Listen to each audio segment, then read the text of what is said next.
There's no blueprint on how to beat me. They got an ad whip.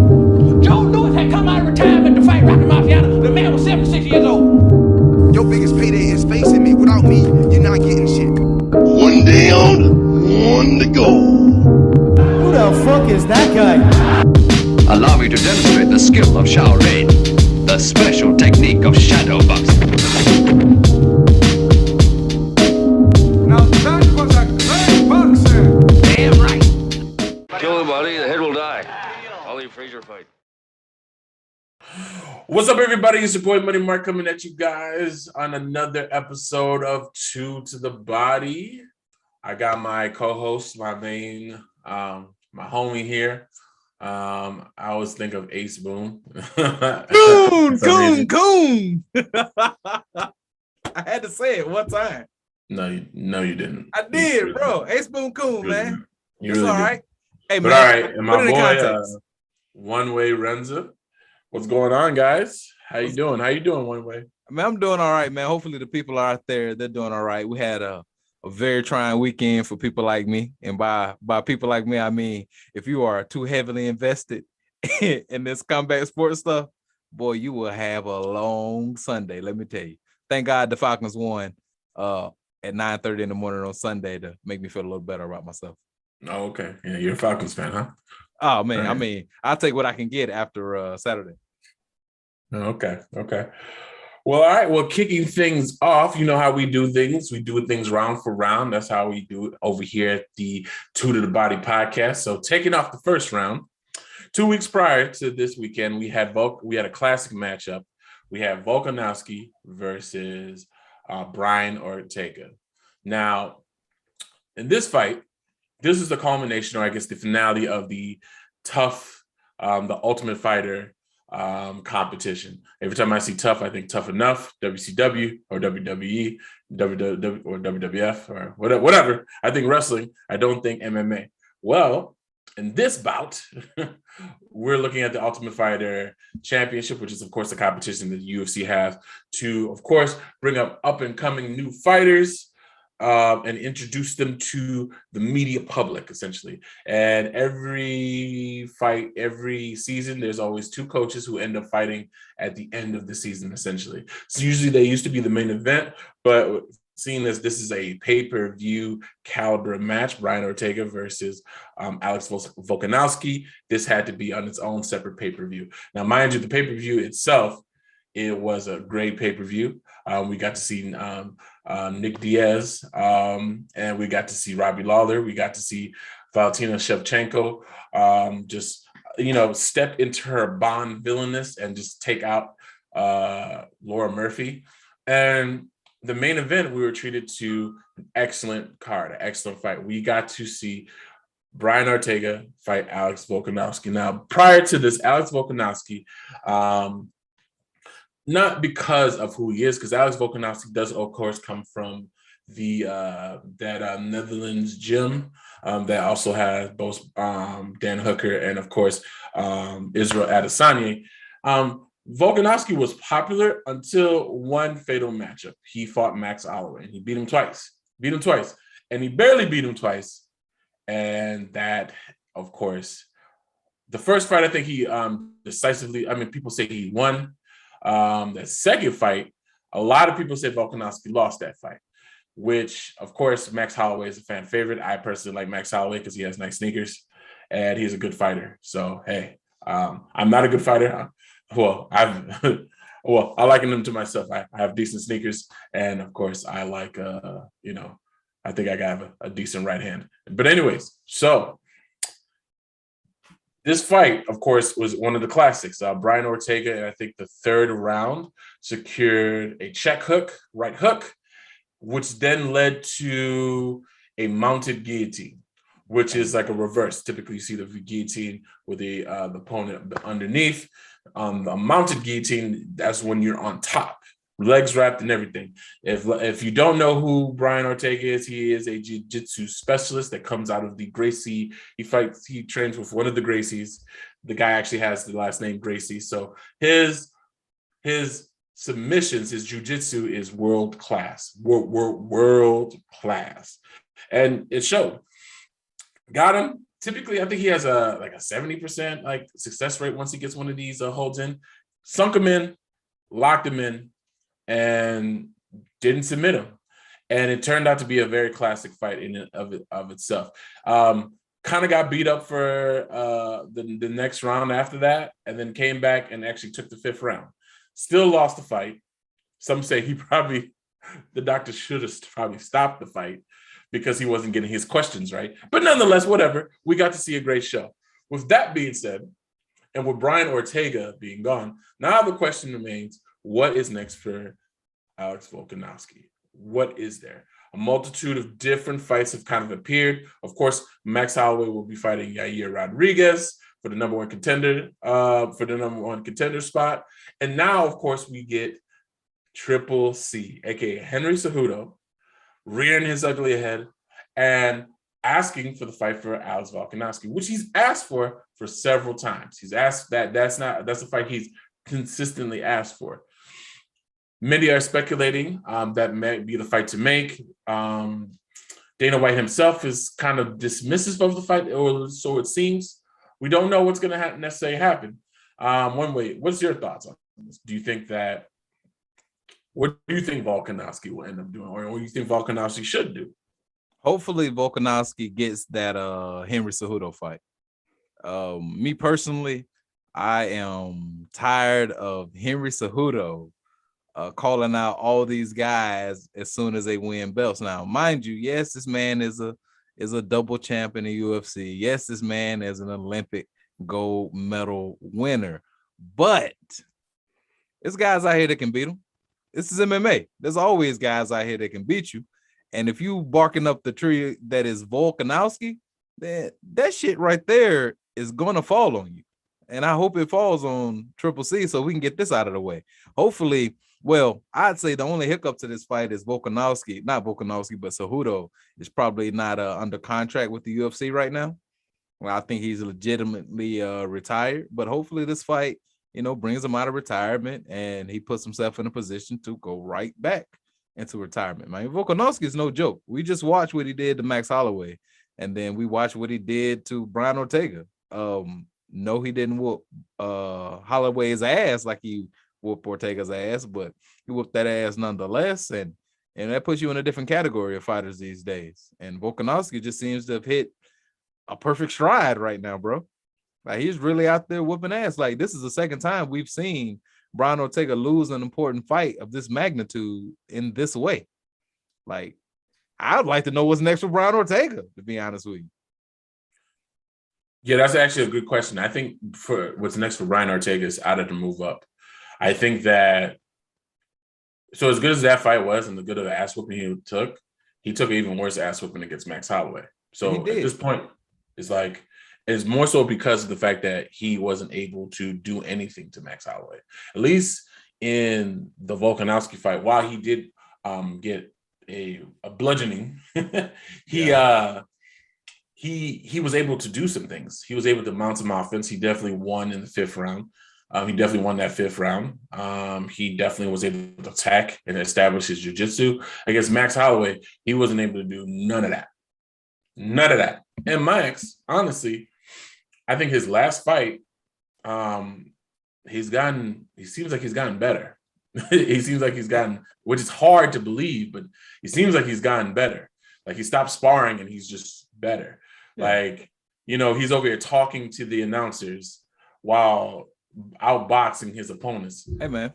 Solving arguments like, no, I'm the best boxer in the UFC. He's a special guy. He's a special guy. And to his credit and to Volkanovski's credit, the two fighters that have whooped your ass the hardest are right there, bro. Like, what is next for you for real? Like, you don't want to take any one of those L's again. Yeah, I think you got to move up. Yeah. I think that's what he has to do. I think he has to move up and move down. I think he'd fare well in both divisions, up or down. I think he definitely down. If he was able to lose the weight healthfully, as helpful, you know what I'm saying. As healthily as it's proper. If you were able to lose the weight the proper way, I think that he'd pose a real problem for those guys down there. because I don't think too many of those guys could beat him. TJ Dillashaw, I mean, his jiu-jitsu is just that nasty. His jiu-jitsu is really that nasty. And obviously, based on the ass whoopings he just took, he tough and strong as hell.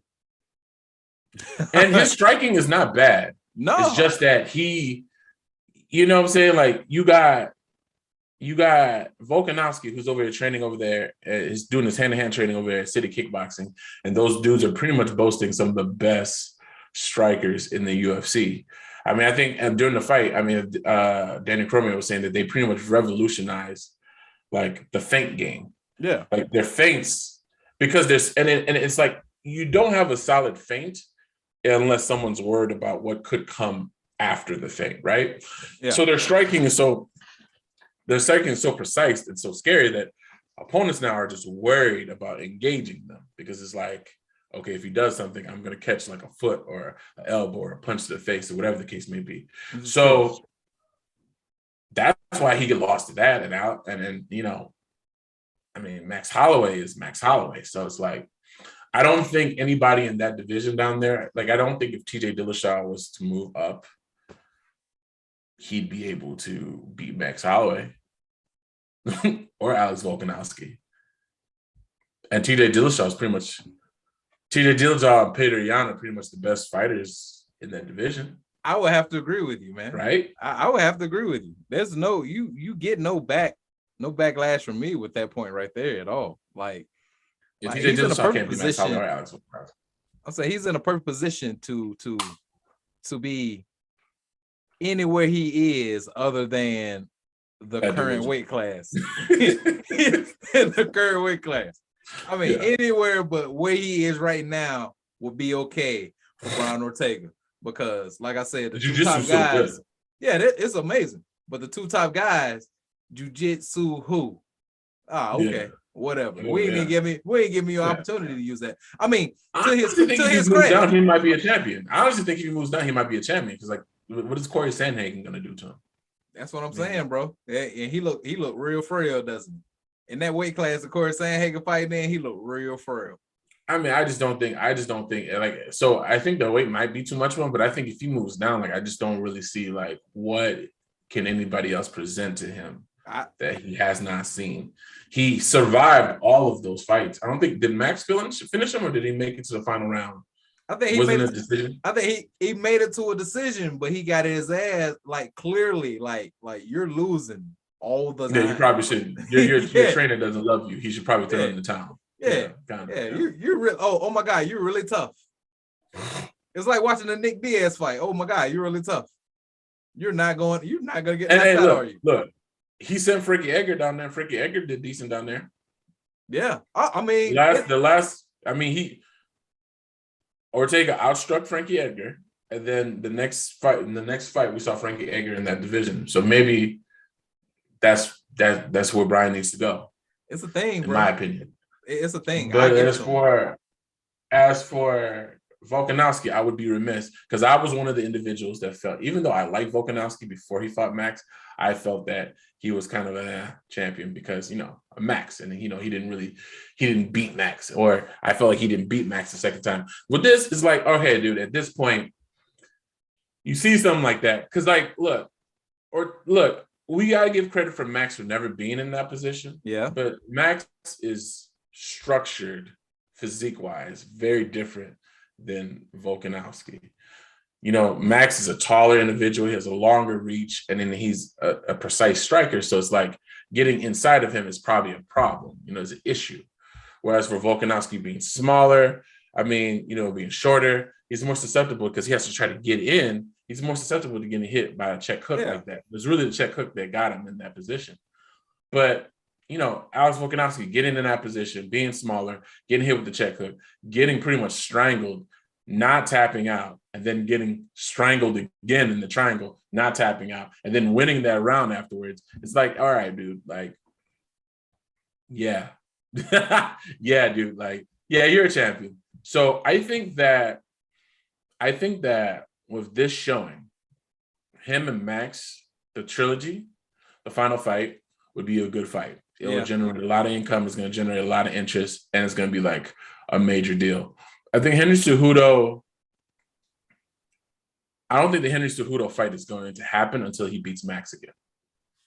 Because at that point, that will establish, it doesn't take a lot to become like a Hall of Fame person in a division, essentially. Because it's not because the fights are easier. I think it's because they churn out so many fights. Yeah. So it's like you're going to see your champion. Like you think about it in boxing, you don't really see a champion fight like 5 times or 3 times or 4 times, 5 times in a 2-year span. That's just not unheard of. Well, that's before they become a champion. Like you just like before they become a champion, they definitely fight that many times in that short of a span or whatnot. But the UFC, because it's its own organization, it seems like that part is heightened because there's only so many people to fight. With boxing, you're dealing with multiple organizations, with at least 4 major organizations. Then you have things like the NABF. So like you can be fighting all those times for all those years, but once you get to a certain money threshold where the fights start changing a little bit, that's when you start getting those 1, maybe 2 fights a year. Yeah. So, and that typically happens when you're a champion, essentially. So like with Volkanowski, he's talking about he wants to fight later on this year. So yeah, because he's here for the money. He's not taking that much damage. And it's money sitting on the table, man. You can't blame a fighter for going for the money. I mean, Kevin Holland said this in reference to fighter pay, right? The video you sent me. Yeah, like, bro, the money's sitting on the table. If you fight, you fight. He's not taking damage. Get right back in there, especially if you're on the level that you're on. Makes sense. Like, so, I mean, because a fast turnaround for him. Let's say he fight Henry Cejudo next. My bad. Let's say he fight Henry Cejudo next. A good turnaround for him is okay. Henry Cejudo ain't been in the octagon in so long. Like he need more time than Volkanovski at this point, right? Yeah, that's what I'm saying. I don't think it's gonna happen right away. Yeah. But I think that if he beats Max again in the trilogy and he just wipes the clean up the trilogy, right? So what happens in trilogies? The winner of the trilogy really wins the third fight. Yeah. So if he wins the trilogy, essentially, right? At this point, he's a Hall of Fame champion in that division. Yep. And at that point, the money will make sense. And it'll probably be enough to motivate him. And then, of course, Henry Cejudo needs the time. Henry Cejudo right now is just building the event. And it's interesting because Alex Volkanovski has always been very much so like a humble, honorable guy. I'm not saying he's not anymore, but now he's playing the antics as well. And now he's talking back as well. So now they can really build up this fight. He beats Max and they can build up the fight. Out of his mouth, he said he going full heel. In that post-fight interview, he said, hey, I like this entertainment aspect of it. I think I'm going to go full heel. At this point, I didn't get the knockout. I want the knockout. But when I saw that people were still shouting and entertained by what I did, I think I'm going to do the full heel thing. So, I can't wait for it, man. 100%. Especially with him and Cejudo trying to out-heel each other. Might be. Yeah. It's going to be the battle of the cringe. It's going to be battle of the cringe. Bro, it's just going to be cringeworthy stuff said by Cejudo. I don't think Volkanovski is all that lame, which goes to something else I was going to say earlier, but I forgot to say. One of the ways I knew Volkanovski was going to be good as a fighter was I listened to people that I respect talk about this man in that camp. I listened to Adesanya talk about him. I listened to Dan Hooker talk about them. I trust them. So hell yeah, like this dude can go. Yeah. I mean, shout out to that coach, man. Shout out to that team in general, bro. What y'all got going on in New Zealand is amazing. I mean, honestly, and I think you're gonna see it in one more because Kai Kara France is about to fight Cody Garbrandt. Yeah. And then you throw the other New Zealand. He's not part of that team, but what's his name? The guy that won't fight Adesanya right away, Robert Whittaker. You throw Robert Whittaker in there, bro. Like New Zealand fighters, that's a thing, bro. Well, technically, he's Australian. They don't like mixing I thought he was fighting out of New Zealand.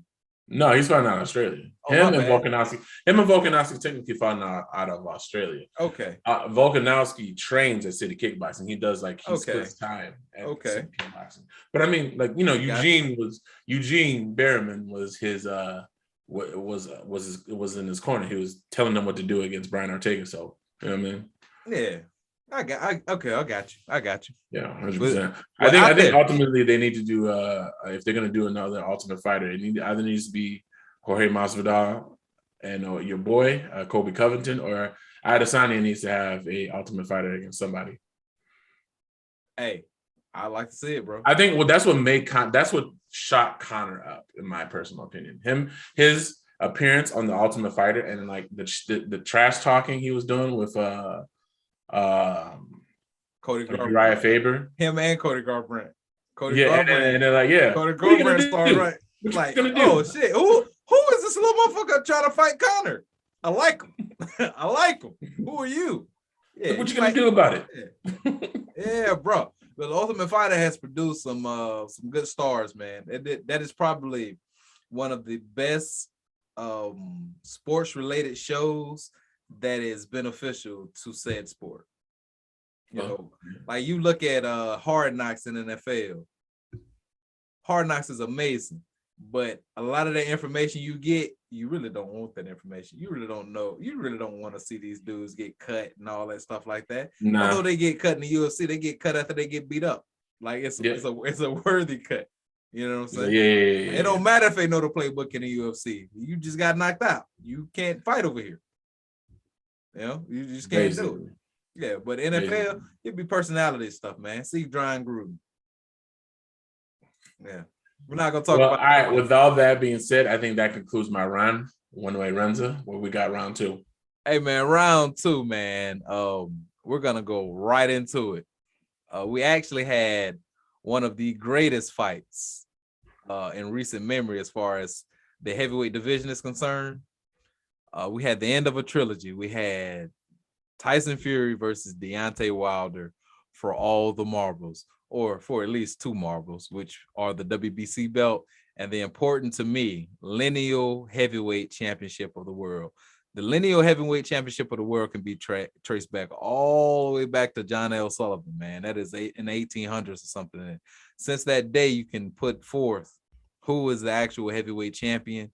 And I, as a fan of Deontay Wilder, wanted him to have his name in the record books, just like the Jack Johnsons, just like the Joe Louis. That didn't come to pass, because what did come to pass was Tyson Fury, the Gypsy King, coming and doing exactly what he set out to do. Obviously, in the before the 3rd or 4th round, when Tyson Fury was in his corner, his trainer said something to the effect of, "This is exactly what we want." And my eyebrows raised like, yeah, this is exactly what you want. The game plan for Tyson Fury was to not get knocked out. And if you don't get knocked out, you will eventually win this match, because the man that is trying to knock you out will be exhausted. That's bottom line. Just think about you look at the Conor McGregor Floyd Mayweather fight. It's not the same kind of action, but it's the same kind of fight where, yeah, you're gonna punch yourself till you can't really punch as hard anymore. And the punches that I'm throwing are going to look like they're hurting you a lot worse than they are, but you don't have any stamina left. Your legs are shot, you're gone. The sequence between round 3 and round 4, or between, I say, after round 2 and before round 5, one of the greatest sequences in boxing I've ever seen. I saw one man go down once, another man go down twice, and that was not the end of the fight. We had an amazing experience as boxing fans that night, because we saw 2 heavyweight contenders being allowed to go out on their shields. And as for myself, as a Deontay Wilder fan, that's all we was asking for. Shoot the fair one, and let's see who comes out on top, man. And obviously Tyson Fury came out on top in an exciting match. Now from the entrances to the exits, Tyson Fury coming in his Spartan gear. When they zoomed in on his face, I instantly went to a Monty Python movie, because that's what it looked like. That's how comical Tyson Fury looks in that garb sometimes. And as a Deontay Wilder fan, what he came out with, that was amazing in itself as well, man. And to see him come out with the battle rap legend Loaded Lux, as he comes out with this super stuff, he got Loaded Lux, his hand loaded, ready to throw that right hand. You know what? I thought it could have been a better night. It could have been a better night if my guy would have won, but it couldn't have been a better night for other fight fans, because that's exactly what we want to see in the heavyweight division. That's what we want to see in all these divisions. That's what we want to see in the UFC. We want to see you say you the best, I say I'm the best. We settle this in the ring, head up. And that's what we got, bro. And I'm happy to have been able to witness that, bro. because it did change a lot. It added so much perspective to boxing. It made me love the sport even more. I watched documentaries before the fight. The whole day I spent watching a documentary on the lineal heavyweight championships from the beginning to end to now. So I could the people that were going to be watching the fight with me, I could put what's happening into perspective for them, like the history behind it. You know, what happened to the Joe Lewises, what happened to the Jim Braddocks, the Cinderella Mans, what happened to the Max Bears, and what happened to these guys, how they lost their belts, all that good stuff, man. And to be able to put all that stuff together in an amazing fight, not really much controversial about it. Now, there is some controversy, but I'm not going to waste my time on that because the fight is over. It's over. It's finished. It ain't no get back. Ain't no get back. That long count is an L that's going to have to be taken. But fight fans won, and there's still money on the table. There's still a lot for Deontay Wilder to do. There's a hell of a lot for Tyson Fury to do. And as a matter of fact, I think Deontay Wilder may have more fights in him at this point than Tyson Fury has left, as far as the novelty is concerned, especially over here in the States. Let me say that, because in order for Tyson Fury to remain the kind of star with the big bucks he's making, he's going to have to do more fighting over here, whether that's fighting British or European guys or not. Okay. So you feel, so I hear that. And so first of all, I think both of us, I wanted to say, we have to say thank you to both of these guys, because from the bottom of my heart, because we don't have, like, this fight, this trilogy. I'm thinking in my mind, like, what boxing match, and I'm not a boxing fan like that, for real. Like, I like boxing, but I'm not like a fan. But what three fights have gathered our attention like this in a while, in our generation, as far as us is concerned? None in our generation. We were kids when one happened, and that's actually the trilogy that got me into boxing. Shit you not. The Riddick Bowe and Evander Holyfield trilogy. Do you remember seeing videos, or do you recall seeing that video of a fan man coming into the ring? A man with a that's part of the Riddick Bowe Holyfield trilogy. That's the last great heavyweight trilogy we had. Before then, you go all the way back to Ali Frazier. Yeah, think about it. And you got to think about it. In between then, what we had was like single bouts. We just had Floyd Mayweather, right? We had Roy Jones, and they were just decimating everybody. We had a bunch of rematches. We had a bunch of rematches in which the man who won the first fight won the second fight so convincingly, it was no need for a third. Yeah, because like Floyd Maidana, like the second fight, Floyd made it clear that Maidana had no business being there with him. In fact, that was the fight that made me respect Floyd. Because I saw the first fight and I saw the second fight, and I saw how Maidana just couldn't touch him. He couldn't. He didn't touch him at all. And I was like, oh, okay. He's different. Like, it is hard. Like, he didn't throw a lot in that fight, but it's hard to throw that many punches. It is hard to do that. You are that much better than he is, and he's done much better than a lot of individuals. But there's never been like I said, we haven't had anything in our generation that captured this much attention. I remember watching the first fight and going, wow. I'm just watching it, like, because the thing about it is this, like, some people, if you're a boxing snob, it's very easy for you to do this, to just be dismissive of it because of Deontay's limited skills. Like, oh yeah, Fury will pull it out.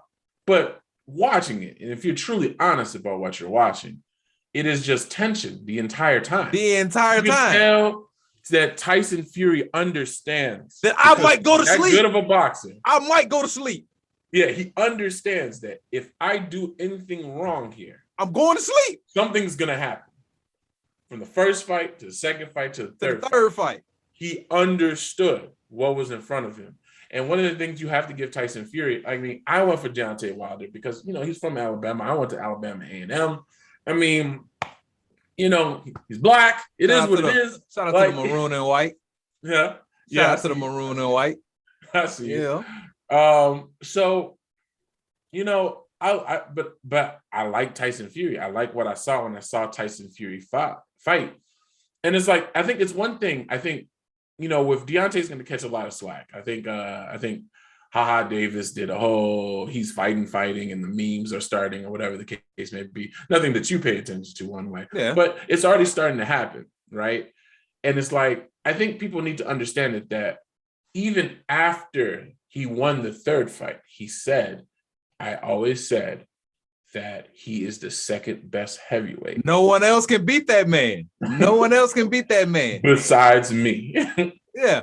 And to that point, too, because I didn't come across all these Haha Davis and all that stuff. Obviously, I'm not gonna come across. It's a funny meme. I'm literally avoiding this kind of stuff because it's gonna make me angry and make me come at the people that are creating this stuff. Because at the end of the day, I bet you think you can whoop Tyson Fury ass too if you look at him. So shut up. So shut up talking to me about what it looked like. Like it's the same thing with Anthony Joshua. I bet Andy Ruiz knock your ass out too, homie. So shut up. Let them dudes alone, man. Let them lose have their pride as they get up out of here, bro. Let them have that shit. You know what I'm saying? Like it's unnecessary sometimes, but it is fair because I would do it to I would see it being done to anyone else and they accept it. I just had a lot riding in my heart on this fight. I had too much riding on it. I was just so emotional. Like when that point where I knew the fight was over, I'm not gonna say what round it was, but there was a point where I was like, oh man, there's only one way for this to end. Especially when I realized that man's hand is broke. Now I don't even know if his hand is broke, but to me, that man got a broken hand. When I realized that man's hand was broke, I was like, I've seen this picture before. I think he had a broken hand. Bro, I think he did. I've seen too many. I don't think the camp is really pushing it because they don't want to make excuses. It's like at this point. It'll come out later that he had a broken hand, but I know how he got the broken hand. He got the broken hand because he didn't wear the gloves that he's grown accustomed to wearing. He got the broken hand by wearing the gloves that he wore in the first Burns to Vein fights, where that was the first fight that he didn't knock someone out. He broke his hand and you could see him like, dude, it's almost like he was cocking it. Like he basically just praying before he throw it. That's basically what he's doing. He just saying a little prayer before he throw that shit. And he was doing that after the 4th, 5th round, bro. I knew it might have been over when after the second knockdown, he looked fresh. Yeah, bro. Yeah. Yeah. He looked fresh. And I was like, that's not good. This is scary. That's not good. He just looked fresh. Like he just looked real fresh. And I was just like, yeah. So man down. Yeah. Like I was like, he can't like fresh like that. Like we can't, you know what I'm saying? Like ain't no hiding it. Ain't no hiding it. You in there by yourself, ain't no hiding it, especially if you get up and you got time on the clock. I just give credit to the man because, like we talked about with Anthony Joshua a time ago, Breadman said that Anthony Joshua accepts losing a little more quickly than the other fighters. I saw a man in there that was like, yo, I'm going out on my shield, and we probably wouldn't have gotten a third fight if they would have let the second fight end the way it was going to end. Because the second fight was set up to end this way because he was out on his feet round 7 to 8, right? Mm-hmm. No doubt. Round 11 is when he went out this time right here because he was so shot. We probably wouldn't have got that fight if they didn't throw that towel in. Because the towel gave leeway. The towel, I want to go out on my shield. So now you get the opportunity to go out on your shield. You're able to control what you were able to control. You couldn't control what you couldn't control. It's all right, bro. Your fans still love you. Your wife still wants you. Your kids still love you. You're still taking care of a lot of people. You introduced Malik Scott as a trainer now rather than a fighter. So it's no telling how many people, because there was a difference in Deontay Wilder in this fight. So it's no telling how many people are going to come to Malik Scott. So you just created some wealth for another man and his family, which is a friend of yours, man. So like there's a lot of positives, a lot of those outside of the ring, but there's a lot of positive on the inside of the ring too. Now, you know, same thing. I listen to these corners talk to the fighters when they go back because I want to hear Are they saying the same things to them that I would say to them, or the things that I'm thinking? Deontay Wilder was told, hey, bro, you got power, a gift that comes from God, but you can only produce it through these surgical points. And basically saying, yes, bro, you got a right hand out this world, but you ain't gonna be able to land it on this dude that's doing this boxing shit to you unless you do it this way. Another thing, he was like, when Deontay Wilder first got caught with that check left hook, and that's because he was jabbing to the body like we wanted him jab to the body. But when you jab to the body, we want you to be on the phone.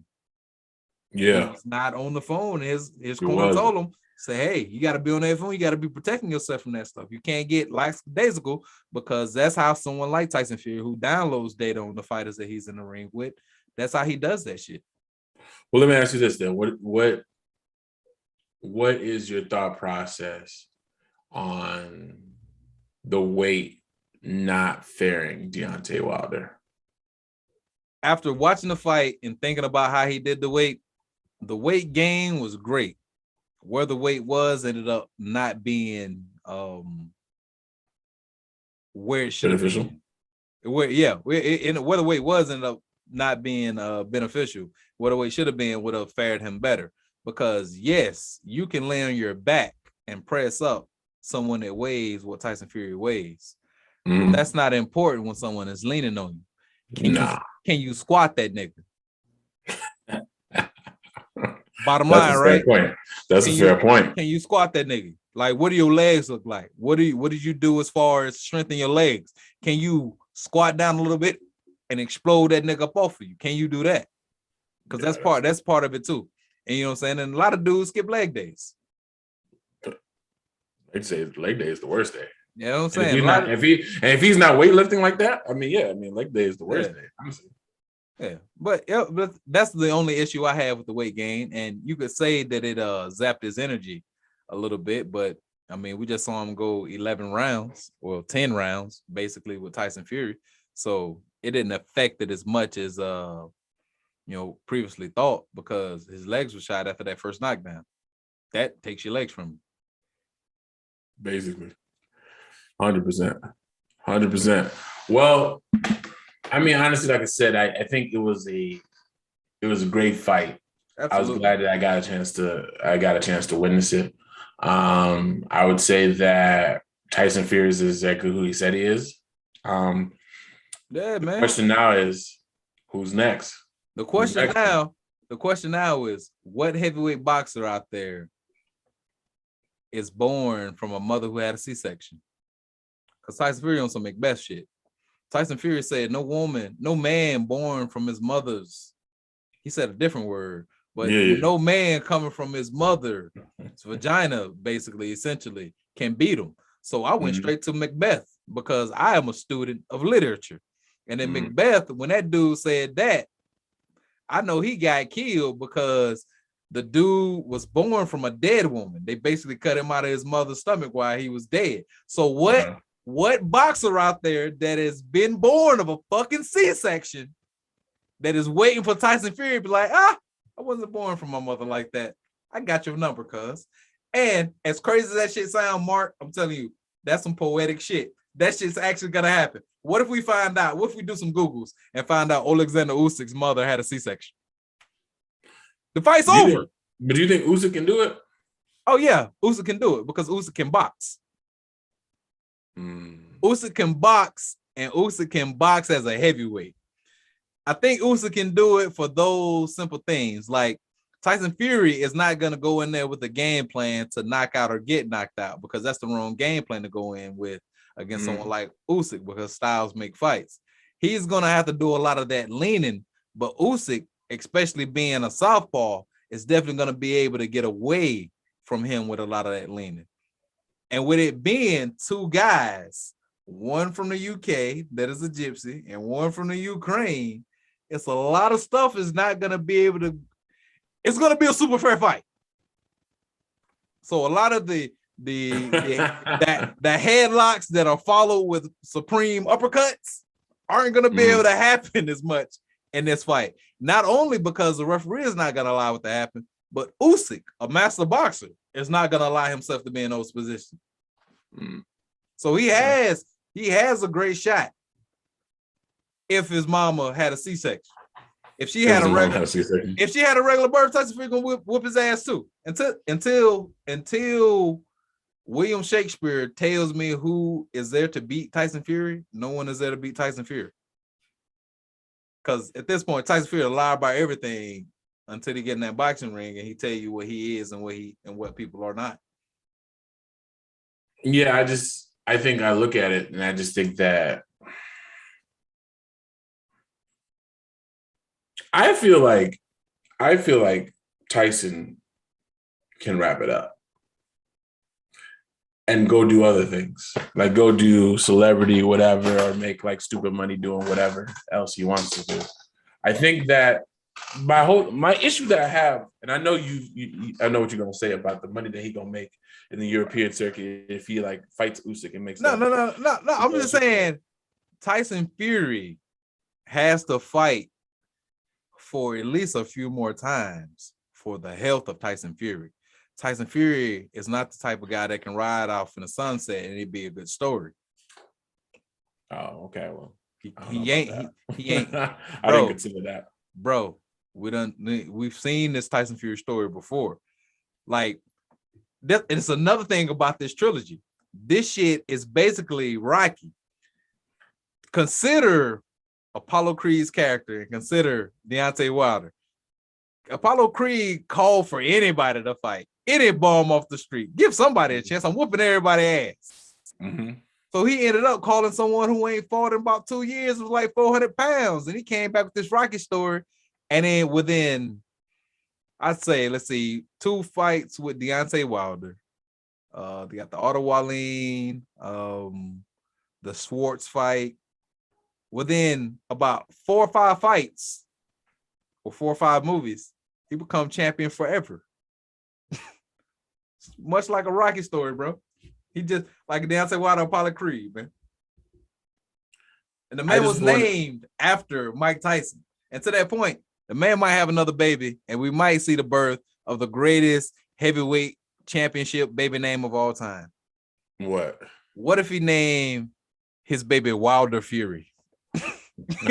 What if he named his baby Wilder Fury? Like, nigga, that would be like, I would instantly be a fan. I'm a fan of this. Who is this Wilder Fury guy? It's the greatest heavyweight of all time. Tyson Fury's son named after Deontay Wilder. Just like Tyson Fury's named after Mike Tyson. Bro, get out of here, man. There's so many storylines. I think that, for me, I just think that at this point, what more is he going to do? Like, he's already, like, beating AJ means nothing. I guess he can get the belts, essentially, but... And that's why it sucks that AJ lost, because now it's, like you said, it feels like it's nothing else for him to prove. He beat the boogeyman. He beat him. And he beat the one everyone was ducking. Yeah. Like, I mean, a lot of people talk that whatever, but he beat him. Yeah, he beat him. He beat him the way that Bermain didn't beat him. He beat him in the way that Ortiz didn't beat him. You know what I'm saying? Like, he beat him. He beat him straight up. But there are fighters out there that can fight. Like that card itself. You got Big Baby Anderson, the real Big Baby Anderson. He is going to be legit. He was in Tyson Fury's camp doing a hella good work.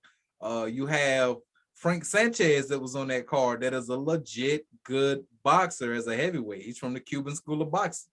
Mm-hmm. You have so many other guys out there. It's just, how long is Tyson Fury going to be out here doing this stuff? But I think that he got 3 or 4 fights in him. I think he should wrap it up. I think he should wrap it up. I think he did. If AJ was still there, he probably could have fought AJ, done that. But I think that when I look at it, I just look at it and I just think, because like, what if he loses to Usyk? That's what I'm saying, bro. If they do Tyson Fury's 30 for 30, they better do that shit right now. You know what I'm saying? You better do it right now, because it's all downhill from here. It ain't nothing but speculations and shit. Like, because he put all that, it's no different than Alabama being real good, losing a football game in the middle of the season, and then having to do a bullshit bowl game where they might not show up. Like, Tyson Fury done showed up for Deontay Wilder, who he believes is the only man on this planet that could have beat him. Mm-hmm. Bro, is he gonna put in the same kind of strategy and work for these other guys? I don't know, man. I don't know. Hopefully, as a fan of boxing, I hope he might, because now that he done beat my guy, I need to see him whoop everybody ass. I need him to slap baby sandwiches out their hand when they walk into arenas and shit. Your dad's a fighter? Fuck your mom. Slap the baby pacifier out. Do shit like that, bro. Like, that's what I need to see, Tyson Fury. I don't want to see Tyson Fury go off into the sunset because I say it ends badly. It ends badly, bro. You got no impulse. I think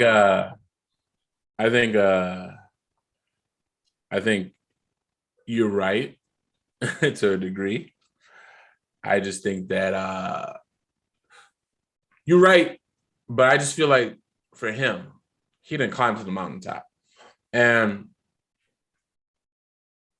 even though I don't think Tyson Fury views himself as the great white hope, he's achieved what every great white hope has not. and that's why I believe that he need to keep fighting, because he has achieved something that he would probably, I doubt, since Tyson Fury is definitely a student of boxing, he obviously understands what the great white hope is, and you know what I'm saying, what comes with that. But I'm happy they're giving him his flowers, because when he beat Klitschko, he didn't get his flowers in the UK or whatnot. But now he getting his flowers, and that leads me to believe that when you get your flowers, you might get comfortable. In the story as soon as you can, but you still got to do like 2 or 3 fights, man. Because if you end it now, bro, you might lose everything. You might keep shit with these 2 or 3 fights on the back end. Well, we'll see what happens. I mean, I know there's Dylan White. Dylan White is available. He's sitting out there.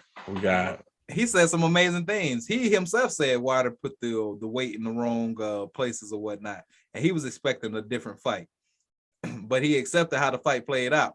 And they asked him about possibly fighting Fury, and he talked about he definitely has Otto Wallin, which is one of the guys that Tyson Fury fought during the build up for the Wilder fights. Mm-hmm. He has him coming up next. He's a pretty good fighter, but if he gets rid of him, he'll definitely get that Tyson Fury shot, because the WBC owes him that. Like, and it's been reported, or we're trying these rumor mills right now, but right as of now, Deontay Wilder is suspended. He has a medical suspension he has to go through, but his set to return between April and May, something like that. And they're looking for Ruiz or Joshua. If it's Ruiz, they're gonna try to do Ruiz. Yeah, they're gonna try to do Charlo versus Canelo and Ruiz and Wilder on the same card. Yeah, that's most likely what happened. Yeah. Joshua ain't gonna do that. Well, so is Joshua not gonna have his rematch against Usyk?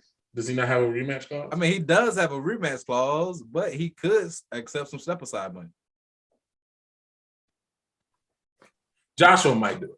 Yeah, that's what I'm saying, bro. Joshua might do it. If you are the type of they're gonna give him because Eddie Hearn ain't gonna let him do it unless he gets spanked, right? Hey, so bro, and on top of that, it really ain't no push because the man signed a lifetime contract.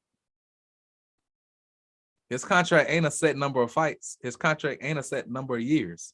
It's a lifetime contract. You can really sit on your hands and let these dudes beat the shit out of each other before you put Anthony Joshua in there with someone like that. You put Anthony Joshua in there with Daniel Dubois. You put Anthony Joshua in there with Joe Joyce. You put Anthony Joshua in there. Why put him in there with Daniel Dubois when he might beat him? Daniel Dubois might beat him, though.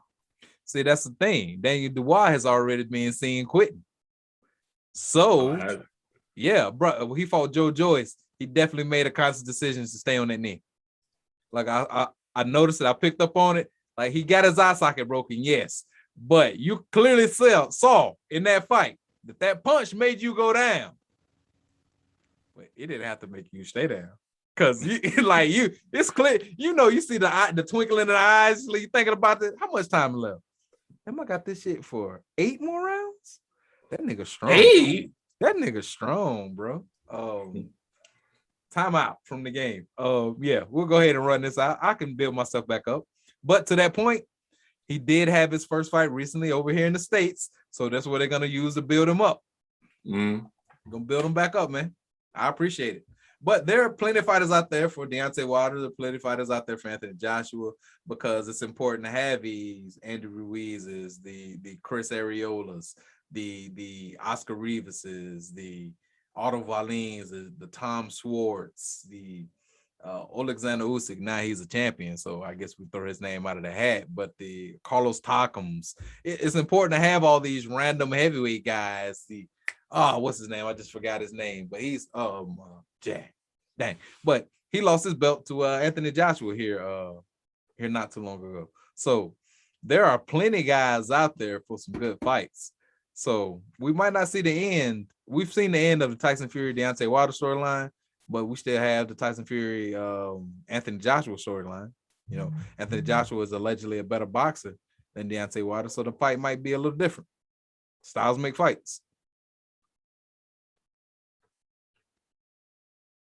I'm sorry. I just don't see Anthony Joshua doing that. I don't see him putting himself in harm's way like that. Well, I will say this. I will say I'm going to point one thing out to you, and that's why I say style make fights. And this is not to say Anthony Joshua could do it. I'm just saying Joshua fights like he has this opportunity. How many uppercuts did you see Deontay Wilder throw? Not a lot. Mostly in the clinch. All right. And you saw a lot of opportunities. It's like, why did they just uppercut that nigga, right? Mm-hmm. Anthony Joshua loves that punch. That's what got Klitschko up out of here. That's what get a lot of them other guys up out of here. Like, he loves that uppercut. So he would use it. And an uppercut to someone like Tyson Fury, especially you trying to go back, you can still get caught with that uppercut. And especially if it's followed with a left or a right after that. I just don't think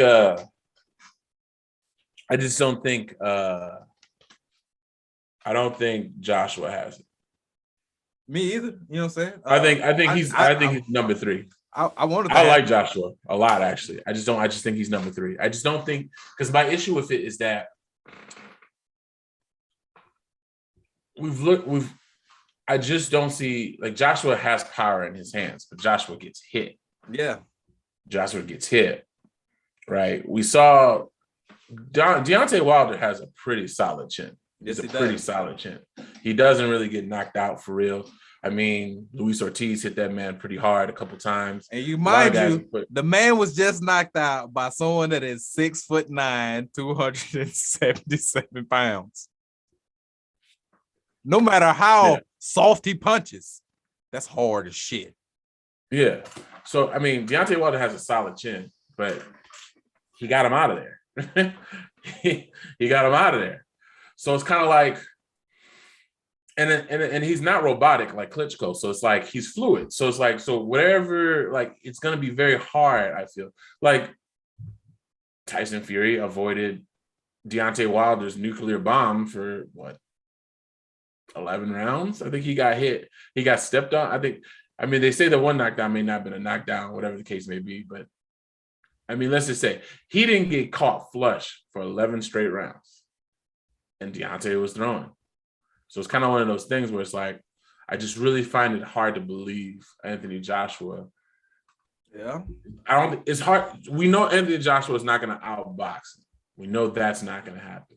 So Anthony Joshua probably is going to have to knock him out. And I just find it hard to see, like, because at the end of the day, one of the things that makes Deontay so dangerous is that he's so unorthodox. Yeah.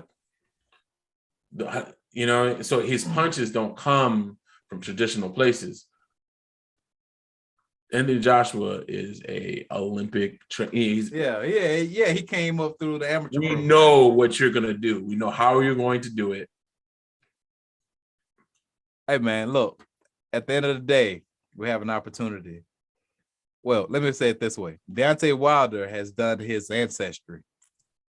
Deontay Wilder's ancestry pops up around Nigeria. We have an opportunity to put Anthony Joshua and Deontay Wilder in Lagos for a fight. It's not gonna happen. That's not. I'm just saying. We got an opportunity to put Anthony Joshua of Nigerian descent and Deontay Wilder of Nigerian descent in Lagos, Nigeria. If Joshua loses to Usyk in the rematch, then that'll happen. Yeah, but it's always on the table. He's gonna need a high profile fight. No matter where they are, no matter where they are in their career, that fight sells. Yeah. Period. So Anthony Joshua would have to lose to Usyk. Once Anthony Joshua loses to Usyk again, obviously Tyson and Usyk would fight, right? I think Tyson will probably win that. If Tyson wins that, right, the only way Joshua gets back there, he has to fight Tyson. He has to fight Deontay Wilder. Yeah. He has to. Yeah. Deontay Wilder versus Andy Ruiz is interesting. It's an interesting fight because I wonder, you got a punches and bunches type of fighter, and then you got Deontay Wilder. So I just wonder how that's gonna work. It's said to be pure chaos, to be honest with you. I mean, it's pure chaos. Hey man, look, if that short arm ass Andy Ruiz can't get in there and get those punches off, hey, he's standing to get knocked out too. And that's the beauty about any other Deontay Wilder fight. Like, we can go in assuming, yeah, man, motherfucker Andy Ruiz throw a whole bunch of punches. It don't take that one punch though. it don't take that one punch. Okay, we saw it with that second Ortiz fight, because Ortiz was clearly up on all the cards. No, I'm waiting to knock you out. Well, hey, I mean, I think it's looking good in the heavyweight division, I'd say. Definitely. Well, you got anything else on this round? No, man, I don't have anything else for him. I'm happy to get this over with. I've been dreading having this conversation for quite some time because I had to give Tyson Fury praise and I had to accept the defeat that I had. It's a safe space. It's a safe space, Renzo. Yeah, it's a safe space. Yeah, I'm happy to be here in this safe space, man. Hopefully Deontay doesn't do this to me too many more times, but it's been a hell of a ride, bro. Hell of a ride, man. And hey, at the end of the day, Deontay Wilder is cemented in stone, man. That's how right there. So it is what it is. No matter what y'all say, he's heavy. He is who he is. Deontay. The only fighter to beat him is the best fighter of his generation. Literally, quite literally, the best fighter in his generation. And that's it. And that's saying a lot. Especially if he goes out here and beats Andy Ruiz and beats some, you know what I'm saying? Like, if every other body he puts on his record, he could lose. He could end with 2 losses and 1 draw from the same man, and everybody else is curtains for him. Deontay Wilder, shoe-in Hall of Famer, bro. Shoe-in. He was the first heavyweight champion of American descent since the early 2000s. Yeah. 100%. Legitimately. I don't think we cared, I guess. I don't know. That was weird. It's not that we didn't care. It's just that we didn't compete, because once the Klitschko's got the belts and they took them over to another country or whatnot, like, we weren't pumping out heavyweights like that. And and Deontay Wilder, his knockout power really brought the American public back to heavyweights, because once again, Tyson Fury is not American. We are talking about heavyweight boxing in America because of Deontay Wilder. No one else. You know what I'm saying? So basically. Yeah. Well, with that being said, I guess we're going to wrap up this round. Guys, we're only going to give you 2 rounds this go around because these 2 rounds were packed. They knockout fights, bro. It's a knockout fight. Packed with information. I think we've already done an hour. We typically try to keep it under. So guys, definitely, we appreciate you guys supporting the channel, supporting Two to the Body podcast. Please like, share, and subscribe. I'm pretty sure Renzo's going to put a subscribe around here somewhere. Always, man. Always. Definitely. And hey, guys, please be active in the comments. We definitely like to hear your opinions. Even if you disagree, we definitely want to go back and forth with you guys. At the end, this is Money Mark with One Way Renzo signing out. Peace.